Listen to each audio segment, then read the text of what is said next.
Bien, continuando con el Geniali, puse una imagen donde claramente representa a los capitalistas exprimiendo, vendría a configurar esto, la fuerza de trabajo que le da el proletariado para sacar dinero, ¿sí? Para recaudar dinero, hasta oprimirlo totalmente, que es lo que explicamos anteriormente. Bueno, esta infografía va a explicar cuáles son las ideas fundamentales.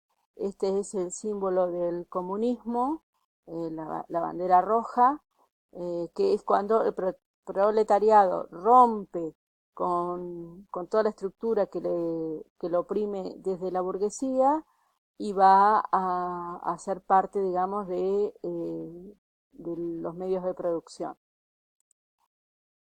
Esas son las ideas fundamentales. En El Capital, que es la obra más conocida entre otras, ¿no? Pero una de las más conocidas es El Capital, justamente es lo que explicamos, el estudio del sistema capitalista.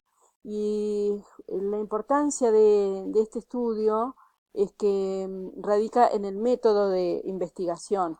El método de investigación que él propone es lo que se llama el círculo concreto, abstracto, concreto, donde se comienza a estudiar la sociedad desde un punto de vista económico-político.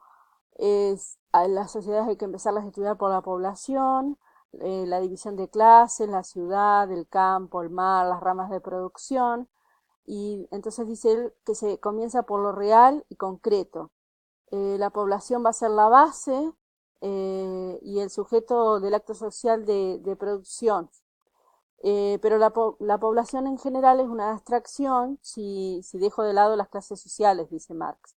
Entonces, las clases van a reposar sobre esos elementos concretos, que puede ser el trabajo asalariado, el capital, y que suponen un cambio en la división del trabajo, en los precios. El capital, a su vez, no es nada sin el trabajo asalariado, ¿verdad? Sin valor, sin dinero, sin precios. Eso sería una base. Y entonces se va de lo concreto, representado por las abstracciones, porque la población, si tomamos el concepto de población, sería una abstracción, y se va a lo real, digamos, que sería el análisis más minucioso de cada una de esas clases sociales o de esas poblaciones, ¿sí? Entonces Marx va a decir que el tiempo del trabajo socialmente necesario es el requerido para producir un valor de uso cualquiera en las condiciones normales de producción, y con el grado social medio de destreza e intensidad en el trabajo. Esto es lo que se valora del proletariado, ¿sí? Y hay algo que él explica, que es la conciencia de clases.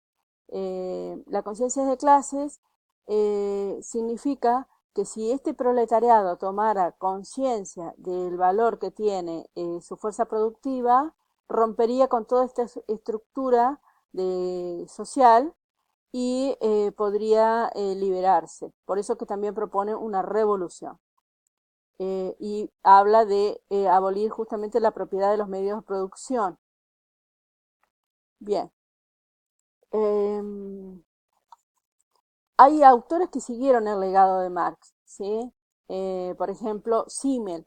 Él se propuso estudiar la obra de Marx, y publicó Filosofía del Dinero. Le critica a Marx, que en realidad, como muchos otros autores, que el error, dice, del materialismo histórico consistía en subestimar otro tipo de factores. Aunque Marx claramente expresa que la expresión de las ideas depende del lenguaje y que ahí radica la importancia de cómo se van construyendo las sociedades, ¿sí? Porque el lenguaje, que es producto y condición de lo social, dice él, es una de las formas esenciales de ser social. Es decir, en la ideología y en el lenguaje es donde justamente hace hincapié Marx, aunque dice que justamente lo económico es para tener una base desde donde estudiarlo, ¿sí?